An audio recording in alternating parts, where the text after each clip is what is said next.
Today's episode of Signs of the Times Radio deals with some mature themes which may disturb some listeners. Parental supervision is recommended. Cathy Hookham hasn't lived a regular life. When she was young, she started having dreams of things that happened to her family long before she was born. Her incredible story, which includes her experience working as a clairvoyant, will show you just how close we are to the spiritual realm. And while she worked with dark forces for a large part of her life, she will share the incredible story of how she came into the light.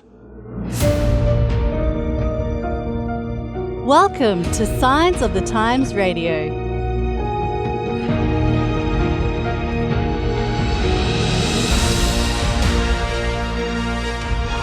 It's great to have you back here on Signs of the Times Radio for another week.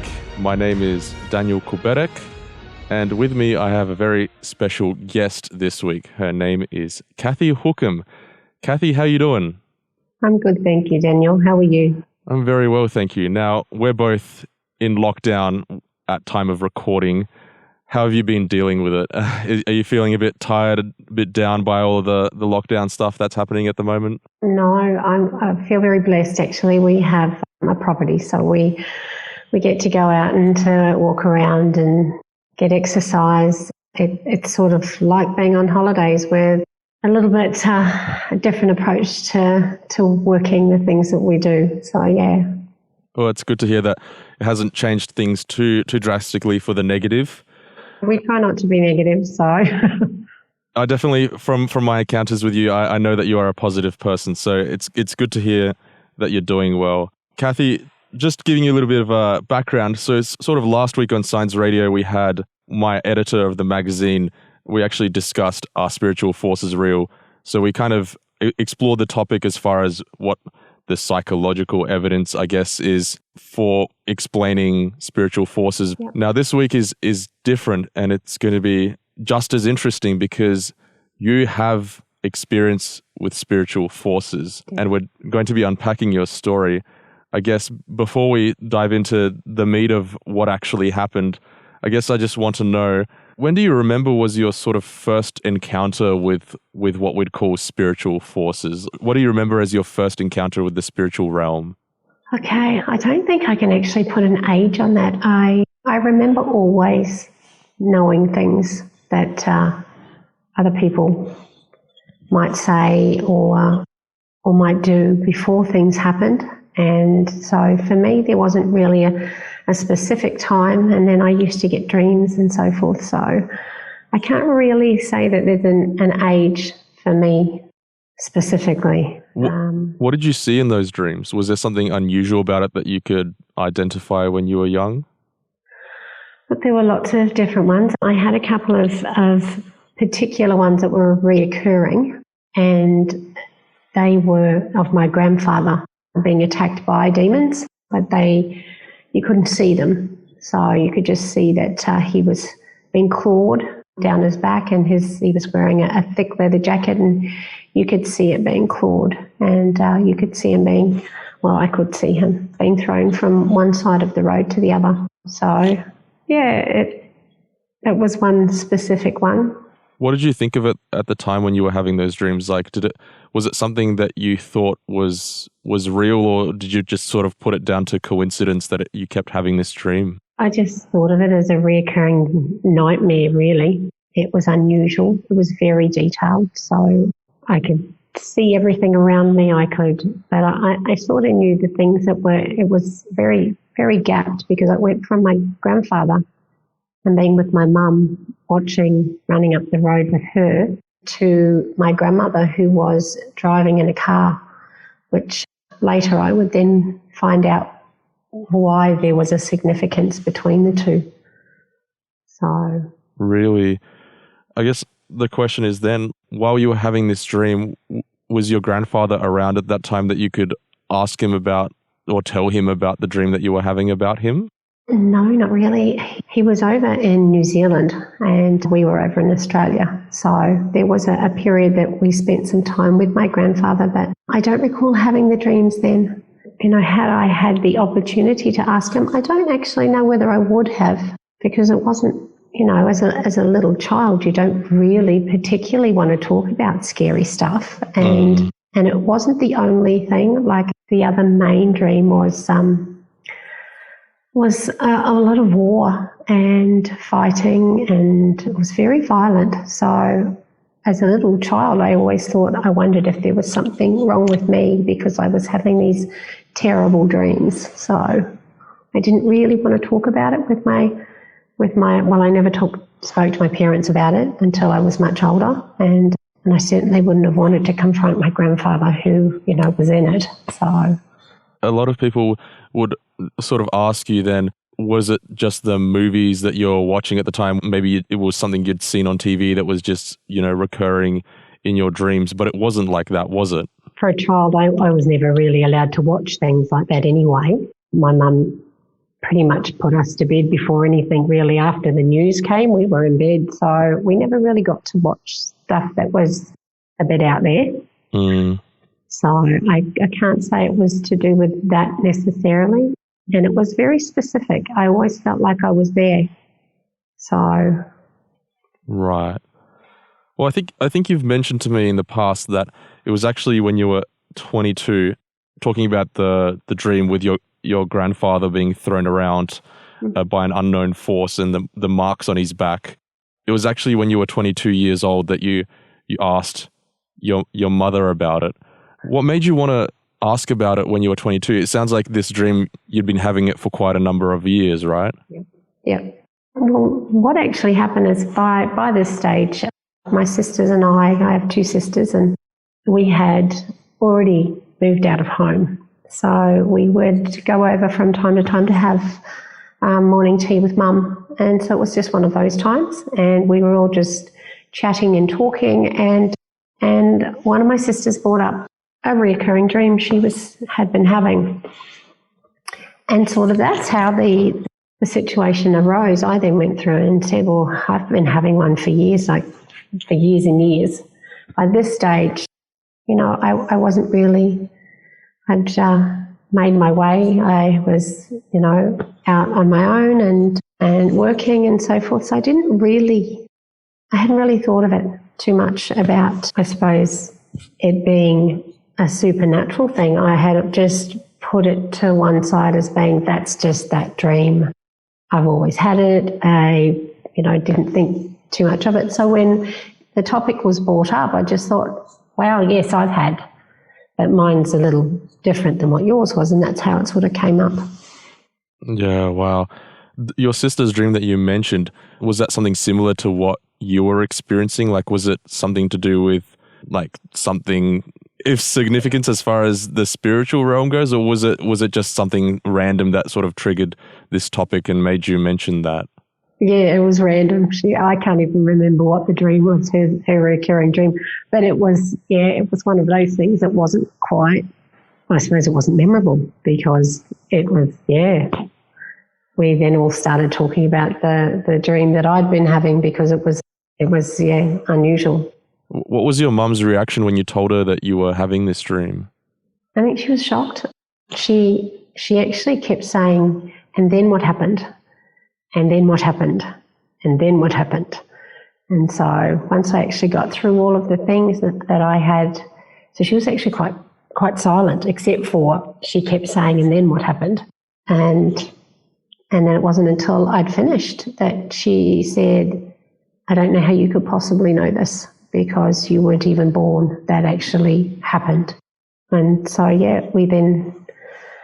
she knew I knew what was going on because even down to the smallest of details, like my auntie who was living with Mum at the time, she was being looked after by my mum and dad, and she might have been, I don't know, she was quite young. She was, in her late teens, and she had a necklace. Her necklace was pulled up and off her neck, and it was a cross, but it was pulled off her neck. And so there were sort of details in it that Mum was shocked that I knew, I suppose. And so she then said to me, yeah, you weren't born and your grandparents don't talk about this. So, and she said, how long have you been having it for? And I just said to her, well, as long as I can remember. She said to me, how come you never spoke about it? And I said to her, well, it's not the kind of thing that you really speak about. So, Was that the only occurrence that had happened of that kind of magnitude to your grandfather, or that your mother had witnessed to? Like, once you started talking about it, was there more stuff that you didn't even know about that had happened like that? Yes, lots of stuff. My grandmother has lots of stories she went through and shared with me later on. It wasn't until I was about 27, I think it was, and I was then attacked by spirits, and I wasn't coping. And I had a friend who was into witchcraft at the time, and I had said to her about, this is really not good. And then stuff started happening. I started seeing these monsters in my rearview mirror when I would drive to work. And so it was very scary. And I pulled over one day to the side of the road and I rang Mum and I just said, I don't know what to do. I can't deal with this anymore. And she said, come to me. So I didn't go into work. I went straight to Mum's, and during that period of, would have been about half an hour, my mum had rung my grandmother and said to her, I need you to get on a plane and I need you to come and see your granddaughter. Whoa. So, yeah, and that's when my grandmother started to know that there were things going on. So, yeah. Did she tell you about when her first encounter was with this stuff? Did they know how this all started? Well, because my family lineage is Maori, my grandmother proceeded to tell me that one of the original witch doctors that led the first canoes to find New Zealand was in my heritage. So my great-great-grandmother and my grandfather's great-great-grandfather were also connected to the spirit world. So there was, that's when I found out that it was sort of in my genes. Wow, it had almost been like following your family line. Yes. But had your sisters encountered anything like this? No, that would have made it easy, wouldn't it? It wouldn't have made me feel like a crazy child when I was younger. But no, it was specific to me. So both my sisters haven't had anything. Once we started to talk about it that day with Mum at morning tea, we realised that it had only been happening to me. So wow, that's incredible. Now, Cathy, you've faced your fair share of challenges in life, in fact, more than most. Just the underlying other stuff that was going on around this time. Can you just share a little bit about what other things you were sort of facing as you were growing up as an adolescent girl? Okay, well, I was raped at 14 and was 14 and 9 months, if I can remember rightly, by a relative when I was staying away at my auntie's on holidays. So it wasn't pleasant. It wasn't something that I could talk about. And when he came back the next day, he brought a gun with him. Whoa. And his best friend was there, who was actually there in the bed at the time that it happened. And he went through and he said to me, you do know that this is rape. You were raped. And I said, well, then why didn't you do anything about it? And he didn't say anything. But yeah, this particular person went through and then just sort of waved the gun around as if to say, this is what I've got. And so I didn't really feel like I could talk about it. But my cousin was there as well. She was there in the bed as well. But wow. Nobody did anything. I just can't imagine, like, that sounds absolutely horrifying. I mean, what did you do to cope with that? At first, well, I suppose at first I couldn't tell my auntie because he was related to them and they were well looked upon. And I don't know, that was just one of those things where I just knew that it was going to be another week and I was going home. So I didn't really want to go through and cause any trouble. And at that point in time, I think you really wonder whether it was your fault, whether you could have done anything, whether there was something that you did to provoke it. You don't really, as a 14-year-old, you don't necessarily respond sensibly, I think would be a way of, logically about these things. You wonder whether it's your own fault. He was a good-looking guy and we looked up to him, and so it wasn't something that I thought would happen.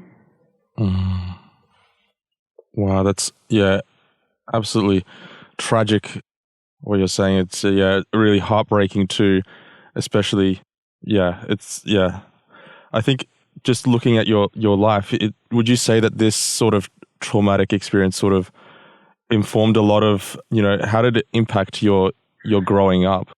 It wasn't long after that I started rebelling a lot, and I went into doing crack and cocaine, and I was doing modelling at the time. And so there was a particularly, I suppose, I don't like to say evil world, but it's a particularly, it's vulnerable for young people. There's a lot of drugs, there's a lot of sex, there's a lot of all sorts of, kinds of things that go on in that particular world. So I was supposed to be doing my year 10, they call it a ROSA now, I think, but year 10 certificate back then. And I was quite intelligent at school. I always was in the top classes. And when I didn't turn up to my exams, final year exams, the principal then went through and rang my parents, who didn't then know that I was doing all these things, because of course I was saying that I was over at my girlfriend's place studying her exams. So when they realised that there was something going on, and my mum had just been out of hospital, when she saw me, she said to me, "You look worse than I do, and I've just got out of hospital. What's going on?" And so, I hid it for a little while, but it got to a point where I couldn't. And so my parents then not locked me in my room, but, my windows and all of that were locked, because I used to go through and climb out the window when I'd go to bed. I'd climb out the window and then off I'd head for the night and be back by morning. And so they went through and they put locks on my windows and so forth. And I went down the track of detoxing off cocaine and crack. So, You mentioned to me in the past that, there was a point that, things were quite bad and you were considering moving away from Sydney to go somewhere else. Now, you've also described the encounters you had with a clairvoyant named Rose. Yep. What was this first sort of point that you came in contact with Rose, and what sort of led to that interaction? Okay, well, my first interaction with Rose actually was over the telephone. I would have been about 30, I think, by then. And Rose, she went through, and my mum had organised a reading for me, and she actually lived in New Zealand. And so I rang, and she went through, and she was saying to me that I needed to let go of my ex, which we had broken up and we weren't living together and so forth. And I said to her, "I have." And she said, "You haven't, because you still have clothes of his in the top. You've got clothes, all his stuff in the top of your wardrobe." There's no way she could have known that either, right? No, she couldn't, because I didn't even tell Mum about it, because, well, he was going away overseas, and instead of keeping his property, his rental, he said to me, could I look after his stuff until he got back, because he was going away for 3 months. So I said, yes, of course I would.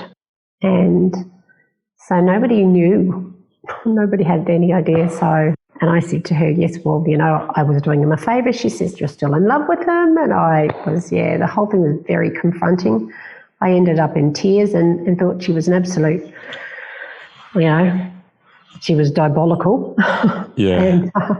And I was supposed to have a reading again a week later. And I never did.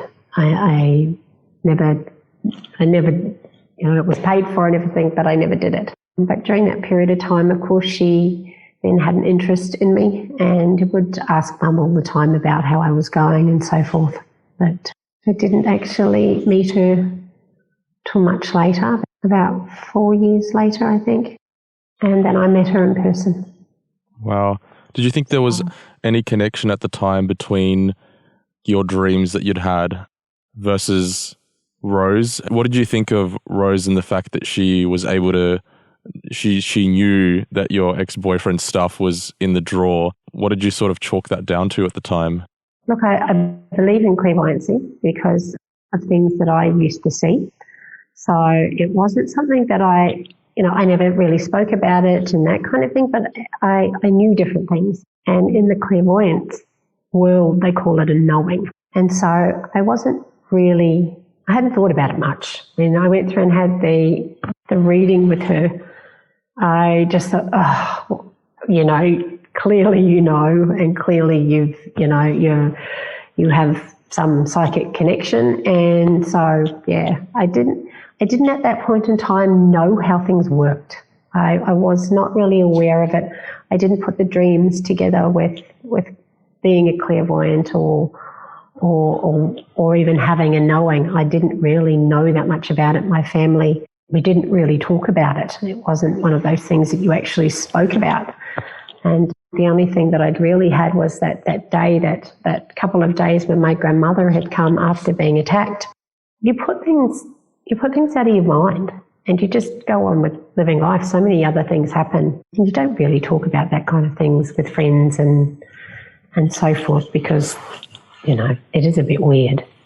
Right. And particularly about what you mentioned about Rose. Now, you said that, she was asking about you and she clearly had an interest in you beyond what she would for any of her other clients. How did you end up meeting her in person and what actually happened next? I had gone through a period of time where I was unsure what I was doing. I'd started my own business and I wasn't particularly getting along with my sisters and so forth. And I had an ex that I ended up having 3 AVOs out on and he wouldn't go away, and lots of other things, lots of personal things were going on. And so I went to Perth to see a friend. And Rose came over from New Zealand to stay with Mum. And Mum and her had been very close. And so she went through and she said, "When is Cathy coming home? I need to talk to her." So Mum rang me and she said to me, "When are you due to come home?" And I said, "A couple of days." She said, "Rose needs to talk to you." And at that point in time, I knew things were changing in my life. I knew that there were just other things that seemed to be going on. I was able to read people a lot more clearly. I'd be able to know what was going on with things that I shouldn't really know about and that kind of stuff. So I think I was at that point ready for a change. So by reading people, do you mean like as far as intuition, like if someone says or behaves a certain way, you were able to know exactly what was going on? Yes. Okay. So I could sense when somebody was frustrated and so forth before they got frustrated, and would say to different ones, "Look, this is going to happen, so you might want to go through and stay away from that situation." And so, yeah, when I started doing that, and I was right all the time, it just was one of those things where I knew something was different. Okay.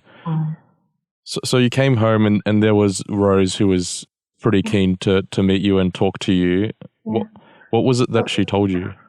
Well, I was a little scared actually meeting her because I'd never met her before, and I remember this ogre of a woman who's Russian, so was very powerful in the way she spoke. And then when I actually met her, she was about 5'1", and she had white hair, and she was just this little old lady who was just the sweetest thing. Really? Yeah, she was just the sweetest looking lady, but not at all the picture I had of her. I sort of had a picture in my mind of a tall, broad, Russian lady that was, maybe looked partly like a man. But no, she was just a sweet old lady that when we sat down, she said to me, you know what's been going on now, don't you? I said, I sort of feel. And she says, so where are you moving to? Are you moving to Perth or are you moving to Melbourne? And I said, pardon? She says, you know what I mean. You haven't told your mum. Where have you decided you're moving to? And I had decided before I came back from Perth that I was going to move out of Sydney. And I hadn't spoken to anyone, hadn't even spoken to my son about it. And so she went through and she said to me, I said to her, I'm probably going to Melbourne. She says, I thought you would. So, I then said to her, so what is it you needed to talk to me about? And she said, it's time for you. The angels have been waiting a long time for you to step up. Have you finished drinking and doing your drugs? Because it's time that you started taking this seriously. Whoa. And I said, I think I'm pretty much done with that. And she said, because you have work to do. And she said, but you knew that, didn't you? And I said, I sort of thought something was going on. So she said, it's time. So, I then decided that I would move and I would start doing readings and so forth. She came and stayed with me for a little while and taught me stuff and particularly how to protect myself from energies. I used to get some terrible pain where I couldn't go out in public. It became very strong. I couldn't go out in public without hearing things, hearing what I thought were people's voices and their thoughts and so forth. I couldn't touch things without knowing where they'd been. And it became very different. I became very bombarded with what I thought was people's energies. And so, yes, Rose then said to me, these are the crystals you're going to need to start wearing. These will go through and help you be able to function normally in public. Because I then found it very difficult to go to the shops to get food, to go shopping, because I couldn't block out all of this stuff that started to come in. But at the same time, you also started a business as a clairvoyant in Melbourne, right? Yep. I guess what I did before we started this interview is I went on Reddit and asked people, if you could ask a clairvoyant anything about how their job works, what would it be? And I actually got 2 responses back just before we went on air. And one of them is like, what's it like being a compulsive liar for a living? And then the second response was, how do you sleep at night knowing that you prey on people's emotions at vulnerable moments for your own personal gain? Okay. Now, those two comments, I guess... They're confronting ones, aren't they? For people who don't know. Yeah, exactly. Do you think that there is sort of a lack of understanding about the spiritual realm that you were encountering at that point in time? Absolutely. I think that what people don't realise is you don't necessarily get the choice on what you get, what you receive. For me, when I did readings, I preferred to do them over the telephone because that way then I didn't have to interact with the person. I would ask them not to speak their questions. I would ask them to write them down on a piece of paper and number them so that they had, 3 questions they were able to ask. But they were questions that had to be written on a piece of paper, not actually spoken. Then I'd go through and I'd do the cards. I'd shuffle up the cards. They would pick. I'd say to them, there's 6 decks in front of me. Choose, numbers from 1 to 6. Normally would be the way I would do it. And they would choose numbers. I would then do a deck for each question. And I would then go through and tell them what the answer to the question was. without them telling me what the question was. So one of the things that one of the questions was how, what's it like to be a compulsive liar? One of my things is that I didn't want my own personal opinion to be put forward on what these questions were, which is why I did it that way. So that way then the answer to the question wasn't from me. So what sort of form was that answer being delivered? Like, would you hear a voice tell you the answer? Would it be a feeling? Like, how were you gathering those answers?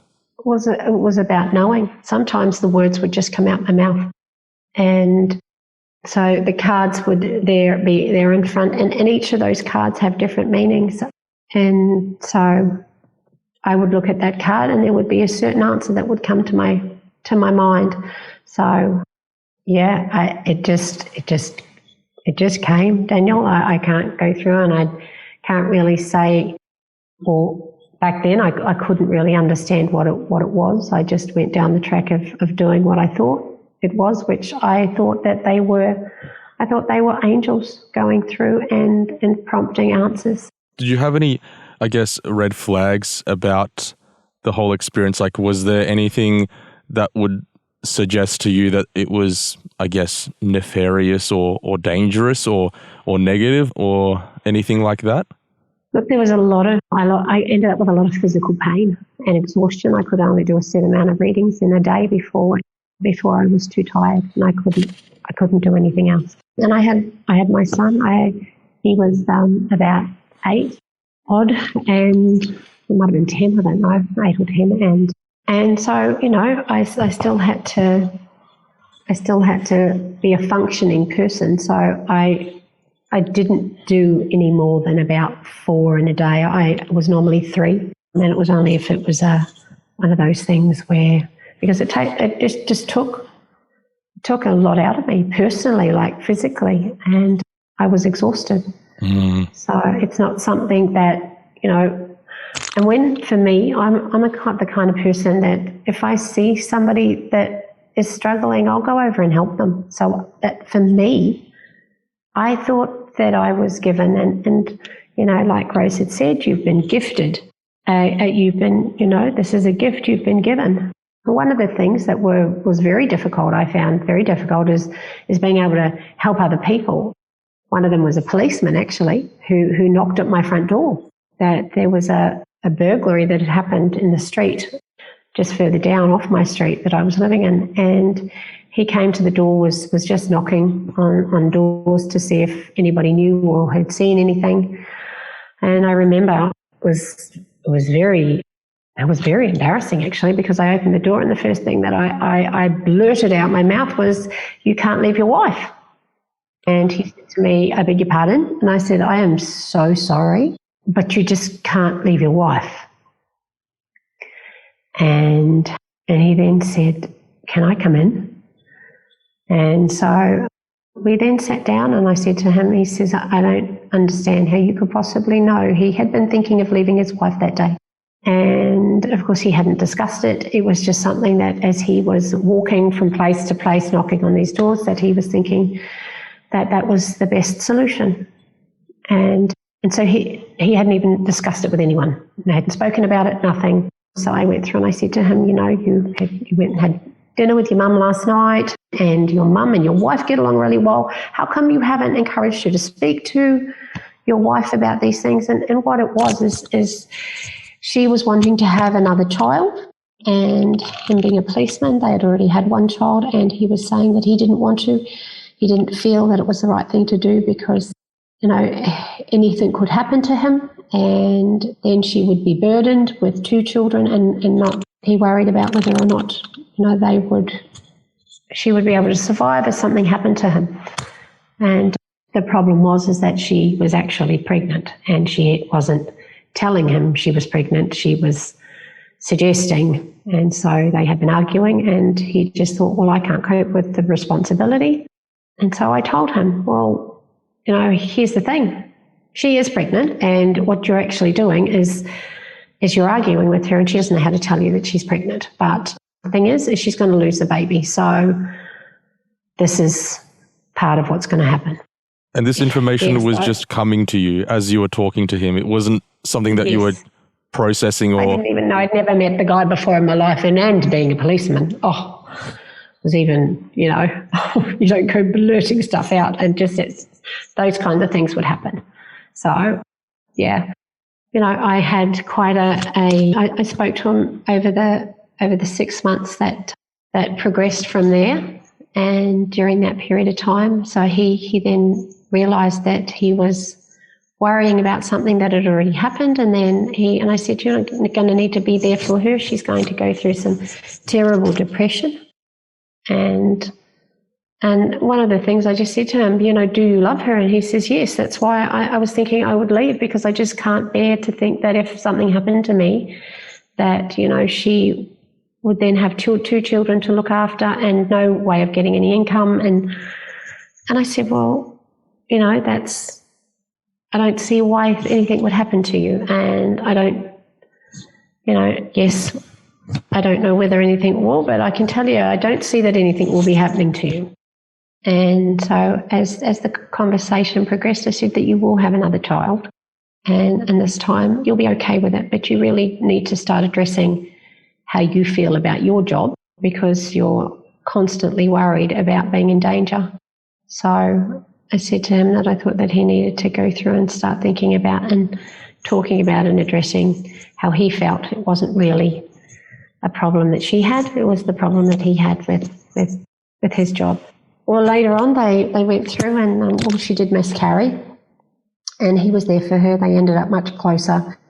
He encouraged his mother and his wife to communicate more regularly, so that way, she had somebody she could talk to about things. And well, I think that, I don't know what the relationship with the mother and the son were. I knew the relationship between the wife and the mother-in-law was really strong. There seemed to be a really strong connection. But later on, they did end up having, the baby miscarried, and they stuck together. And then once I'd moved back to Sydney, I got a phone call, and he said to me, you remember who I am? And I said, yes, of course I do. And he said to me, I just wanted to let you know that we're pregnant with our next child. And I just want to say thank you so much for that day and what you said. So, when you look at how can I sleep at night, or how could I sleep at night, I didn't think I was doing anything wrong. I thought I was helping people. Yeah. So it's a very conflicting, now that I know the information more about that side of things, it did take a good few years to get more knowledge, and that's where I feel very blessed that God didn't go through and leave me in darkness, that he thought that I was worth pulling out of there.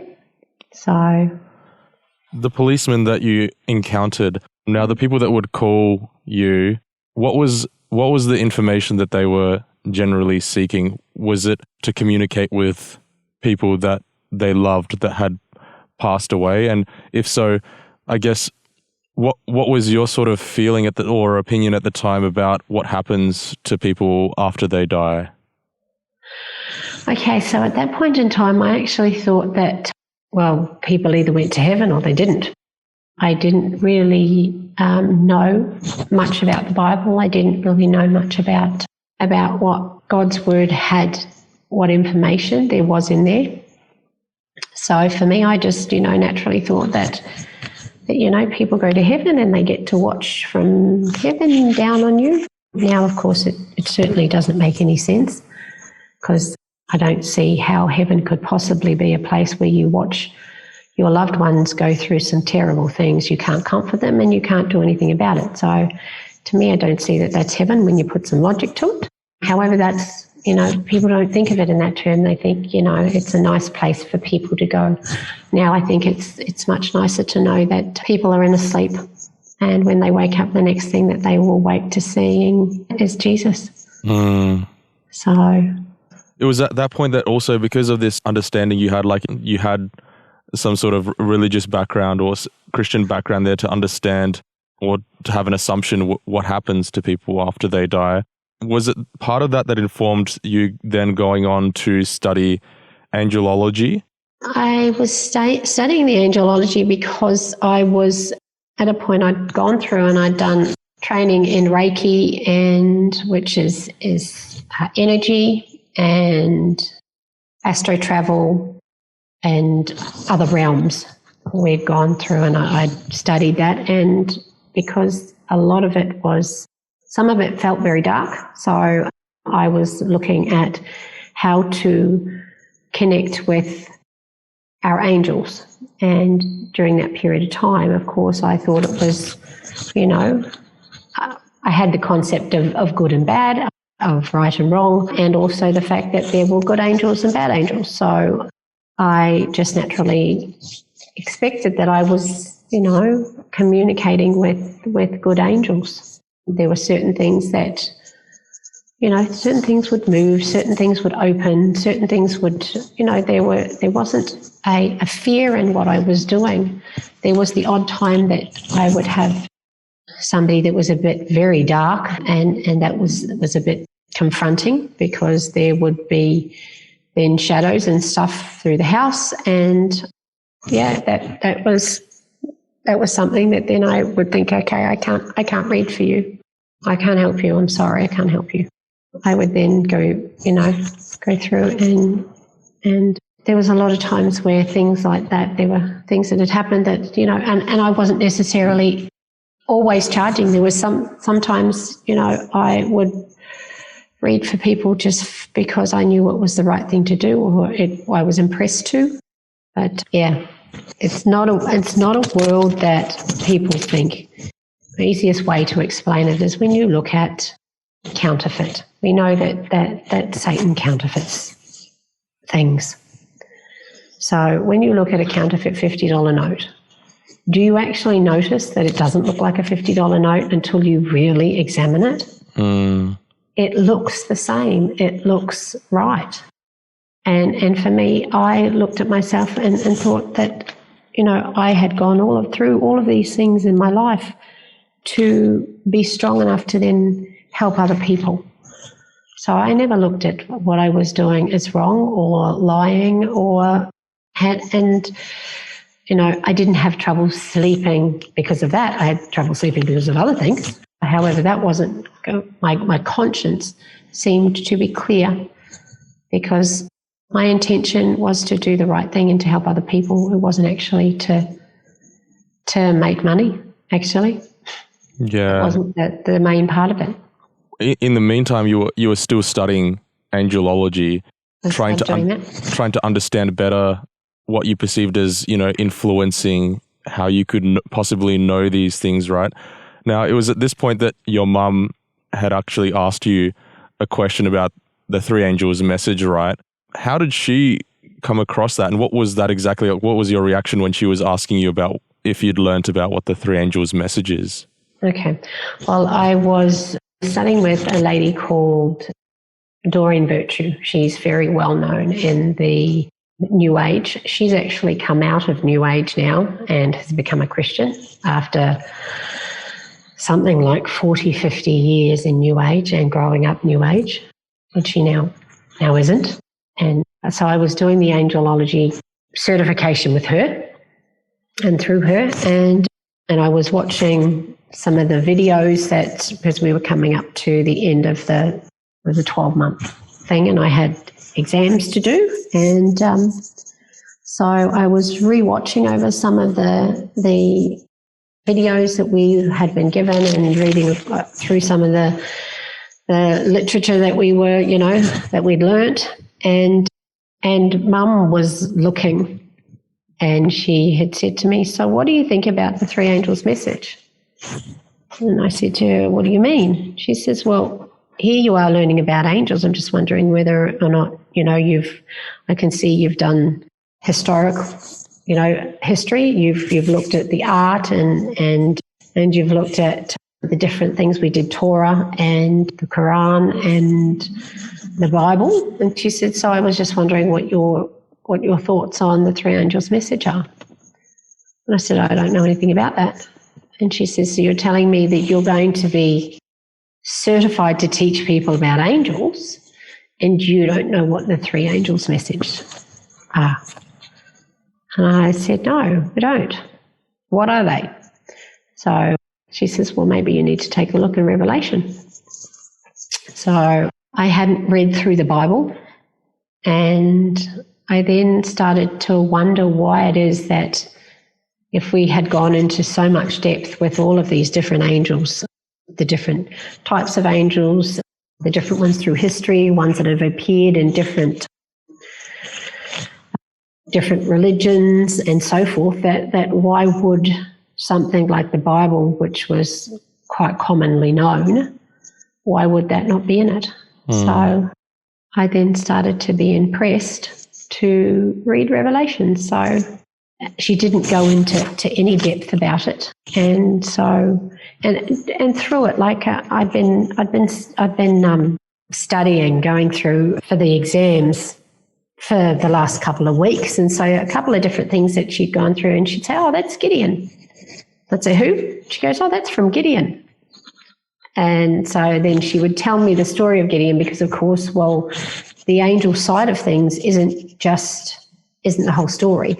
We just went through the different appearances, why he appeared, and that kind of thing.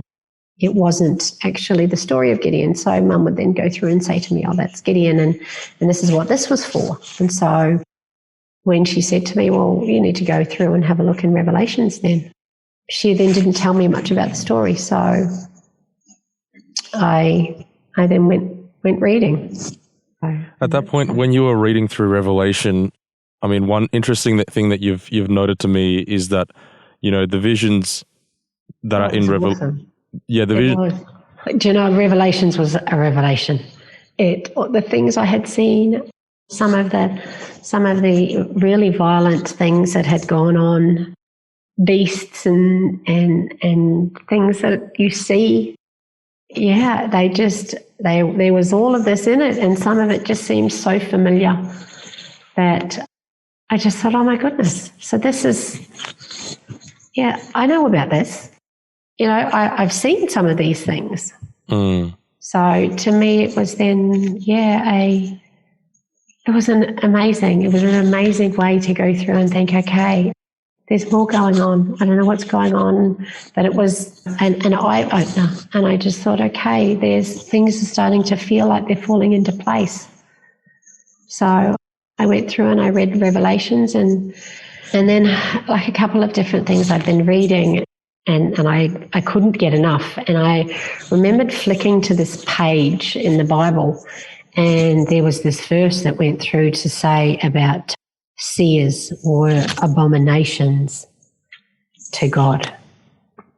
And I thought to myself, oh my goodness, that's me. And so I realized, and then I started getting this real overwhelming feeling that I needed to stop everything. I needed to stop everything, and I needed to get rid of everything. And so I pulled all my certificates up. I got all my cards. Some of the cards that I had were very unique. There were certain ones that they only have printed a set amount, and that Rose had gone through and given to me, and she had passed by this stage. So I went through and I got them all together, and I said to Mum, I need to burn them. And she said, why don't we just throw them out? I said, I can't. I need to burn them all. I don't know why. I just need to burn everything. So I had a friend that had a fireplace, and was also whose son had his son had a property, and they were doing a lot of clearing in that property. So they'd had something like 20 or 30 bonfires on this big block of land that they were going through to burn off. And so he said to me, I can take it and burn it for you if you like. So we went down the track of having it all burnt, and I knew it was the right thing to do. Was this around the same time that you'd also encountered a pastor that your mum had introduced to you from the Seventh-day Adventist Church? Yes, Pastor David McKibben. It was awesome, actually. when I met David, he'd come for a visit to see Mum, and I was still practicing at that point in time. So there are a couple of things that, of course, I went through and said to him, "Oh, this has happened in your life," and so he was never judgmental. He was always very, very kind about everything, and he'd make a couple of different comments and so forth, but I was able to talk about these things, and he had encountered set things himself in his journey as a pastor, and so some of the stuff he knew. So it was amazing. I then was able to feel as though there was, somebody else I could talk to about it, but not, that this is what was going on. This is the impressions that I was really getting, and so then I said to him, I'd read the Revelations, and he said to me, "Well, that's unusual." He says, "It's certainly not the first book people normally read in the Bible." So, but he said, from what I know of you, it's probably a relevant book for you. So we went down the track of, and I said to him, I wanted to, how I couldn't help but want to know more. And so he asked me if I wanted to, I said to him, I want to do Bible studies. I want to know more. And he said to me, I would be happy to do Bible studies if you want to do Bible studies. So yeah, we then started doing Bible studies, and things dramatically changed. It was during that, doing the Bible studies and so forth, that I really was impressed to burn everything and to stop reading, to stop doing all of it, which, it wasn't what made sense to me, and to go through and to give all of it away because I was then impressed to. I just thought, well, I was so deeply impressed to that I couldn't help it. I didn't even know about Jesus much during that period of time. It was going through and reading through the Bible that I actually really knew who Jesus was and what he did and why he became so important. So, did you feel like as you were sort of finding out this stuff that it just, everything started falling in place and started to click as far as everything you'd experienced up until that point, you started to fully understand what it is that had actually been going on in your life? Yeah, definitely. When I started doing clairvoyancy, that to me was where I thought things would start to make sense from my past, that I would just continue to keep journeying and that it would come clear. And the more I journeyed, really, the more questions I had. Things didn't seem to fall into place. I just seemed to feel as though there was something missing. And it wasn't until I started doing Bible study and that kind of thing that everything started to fall into place. It was like, oh my goodness, this is why this has been happening. This is why this is why that is. It then became an absolute eye-opener. Yeah, wow. At what point did you then realize that you wanted to pledge your allegiance to God? Was it just a gradual thing as you were learning about this, and then that led in the culmination of giving away all the cards that you had and burning them, or was there one snap moment when you had that aha moment? I think it's different for everyone. I know for me, I had been having so many aha moments, it just wasn't funny. Things that once upon a time I had wondered about, I no longer wondered about. But it wasn't until such time as I started to trust. I trust God. I had, of course, been wearing all sorts of bracelets that were crystals and so forth that would stop pain, that would stop voices, and that kind of thing. And I remember one time when I got this impression to take them all off. Take them all off, you don't need them, you have me. And so I took them off my wrists. I would have had probably at least 10 on each wrist. And so I went through and I needed to go up to the shops, and so I took them off, and I was thinking I would leave them at home, and if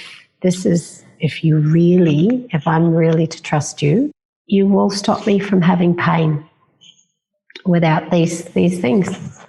So I left them behind and I went up the road, and I didn't get any pain. And that was the start of starting to trust that God knew what I was going through. He knew what had been happening to me. He knew what had gone on in my life. He knew what I was combating, and that he would look out for me.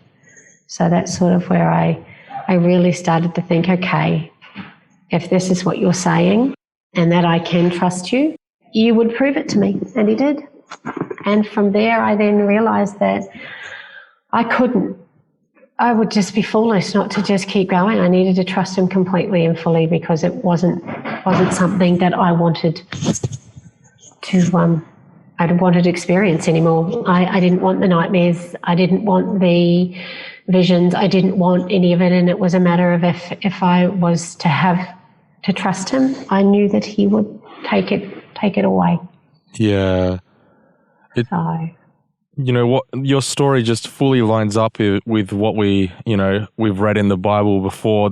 It describes even Satan masquerading as an angel of light. I mean, in the instance of your story, all along you felt that, something obviously felt off the whole time, but, generally you felt like you were working for the good guys or for the angels. Yeah. And then you started realizing that there's this sort of cosmic battle between the good and evil, between God and Satan. And, God has his angels that protect people, but so does Satan have his fallen angels that seek to attack people in a sense. Now, as you moved your allegiance over to God's side, yeah, obviously Satan wasn't going to let you go easily. No. What sort of started happening then? Well, by that stage, I had a little boy who would have been about 2 or 3, and he then started getting screaming in his ears. He started saying what he used to call the grey men in the corner of the room. He was always frightened. He was continuously his name was being called, and I couldn't hear any of it. Mum couldn't. And so he would say, "Why do you keep calling me?" And I would say to him, "Nobody's calling you, mate." And he says, "Well, why won't they stop calling me? And they won't stop the screaming. Why won't they stop screaming?" So, and it would be particularly at night time mostly, where he would then get this and they would scream in his ears, and that's all he could hear, but none of us could hear it. So, and that actually started. It wasn't when I was studying the Bible. That's not sort of when it happened. It started to happen when I decided to get baptized. When I had decided I want to get baptized, I know I want to give my life to God. I want to work for good, and I want to help others, but I want to do it, I want to do it through Jesus. And now I had realized that everything that I was doing was wrong, and I knew that Satan wasn't happy. So I would get blinding headaches and that kind of thing for the first little while. And people would go through and get some terrible nightmares. He would wake up screaming in the night and so forth. But we knew we had to just keep pushing. We just had to keep going. And so I started to learn to pray and kept praying, and then became involved in a prayer line with some absolutely beautiful ladies. One of them being Orette, who just like my spiritual mother, who really and truly taught me how to pray and so forth. So we then, we took everything to God. Every single time anything happens these days, we take it in prayer to Jesus, because we know that, it is a matter of, it isn't a battle that's over here. Satan does not want to give up anybody. And so, I still battle with my oldest son and that kind of thing. But, I just know. I know that God's got us, that we just keep the faith. All we need is, the faith of a mustard seed, and he can work with it. So, yeah. Was it prayer that actually made those grey men and the screaming that your son was hearing, was it prayer that made them go away? Yes, absolutely. Was there a particular moment in which it stopped? No, because there were times where it would be, where we'd go through and we would pray, and the more we prayed, I think that the less it occurred. It didn't just stop. It still hasn't stopped even to this day. He doesn't necessarily see the grey men. That did actually stop. He then started seeing a little boy. And then after that, he hasn't seen any in a while, a good few years. But he still gets the whispering in his ear from time to time. But the great thing is that the first thing he does is he goes straight to prayer. And you know when it happens, because, here you have this little boy that just, the first time I noticed it, he might have been about 4, and he just stopped and started to pray, dear Jesus, and you can take it away, and I trust you, Jesus, and I know, and that's when, you realise that God's got your children too. So it isn't something that you take for granted. The fact that when you don't look to prayer and you don't look to Jesus and all of that, and you look at life and think, okay, well, these bad things happen, or this happens, or that happens, you really don't think about that you've got somebody who is so powerful that not only did they create you, but they created everything around you and universes that you won't even know about until eternity. That God actually knows you personally. And looks out for you personally and is happy to help you if only you ask, because that's, God's a gentleman. He doesn't interfere in your life if you don't want him, if you don't want him in your life. But when you do, Satan doesn't like that, and he does go through and he does cause trouble, but you can take everything to prayer and God sorts it all out. So there is something these days, I look and I wonder how people live without God in their lives.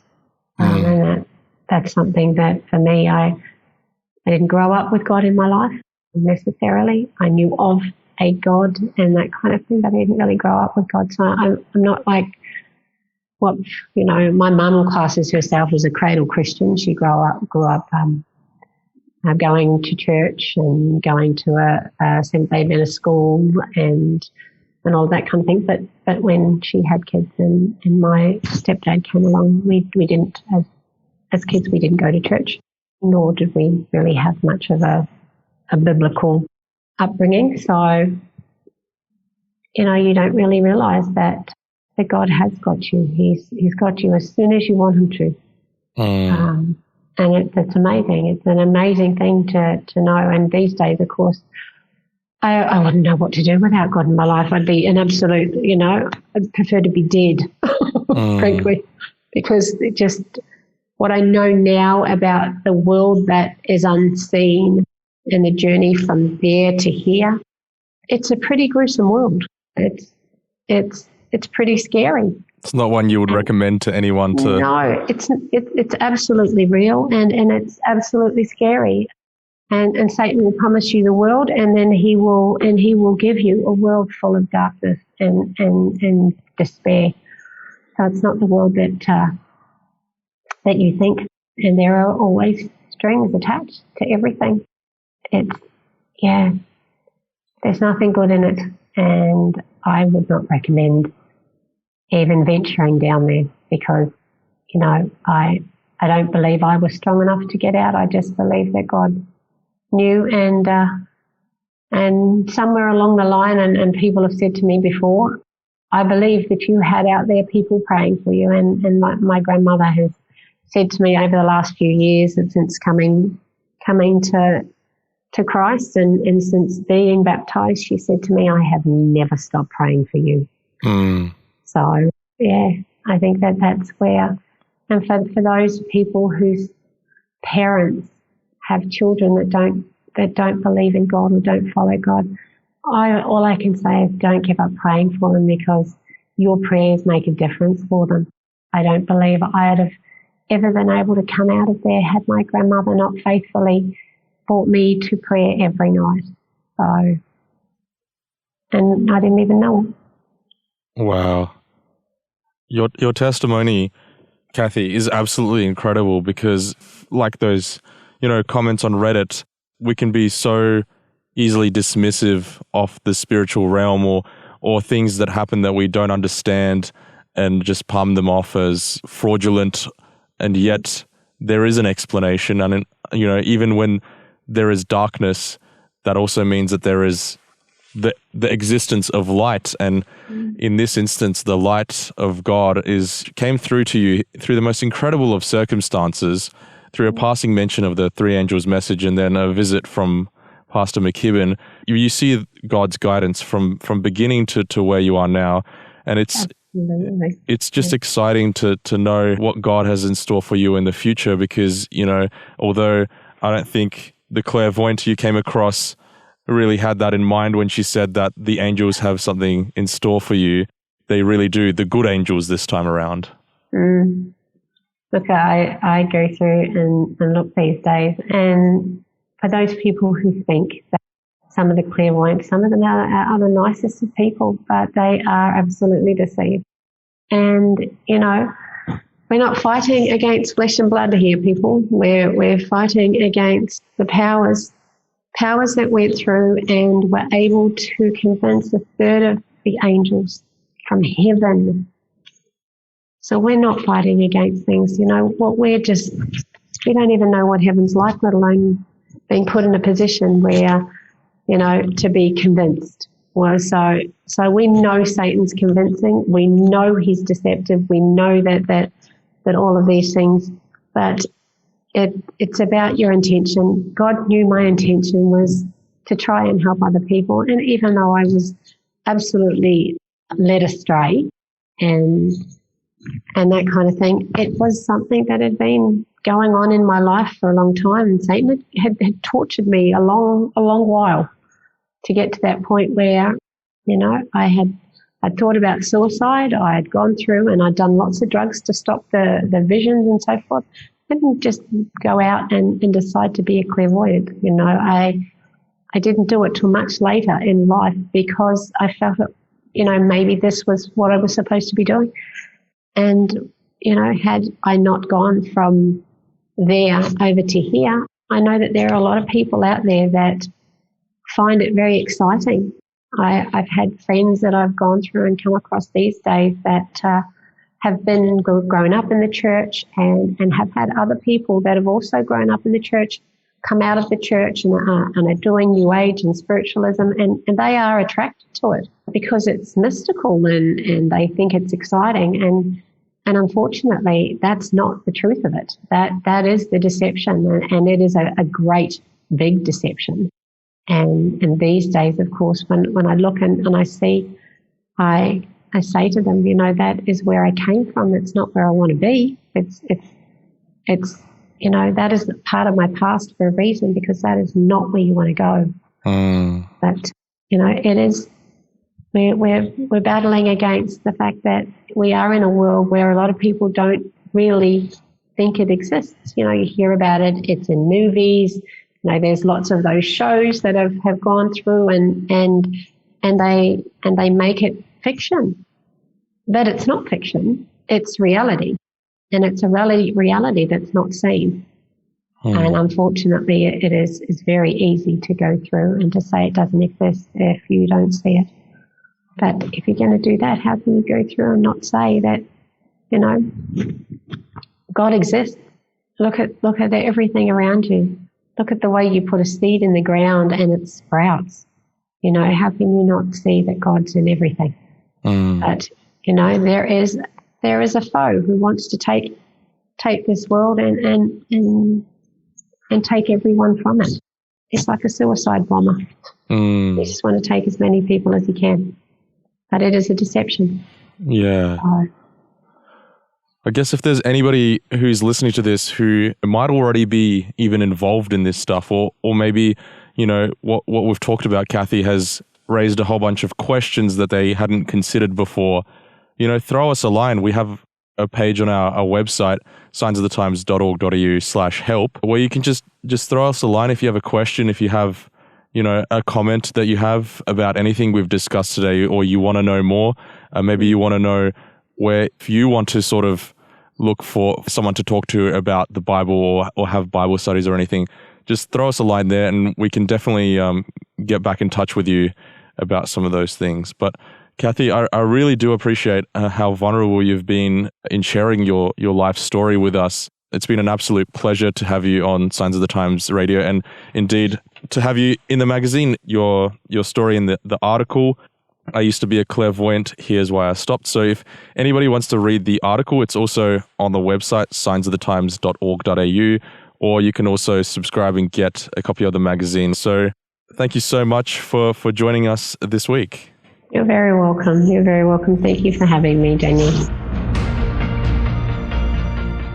Today's episode was based on an article appearing in this month's Signs of the Times magazine. A subscription is just $26 for 11 issues a year. To find out more, visit signsofthetimes.org.au in Australia or signsofthetimes.org.nz in New Zealand.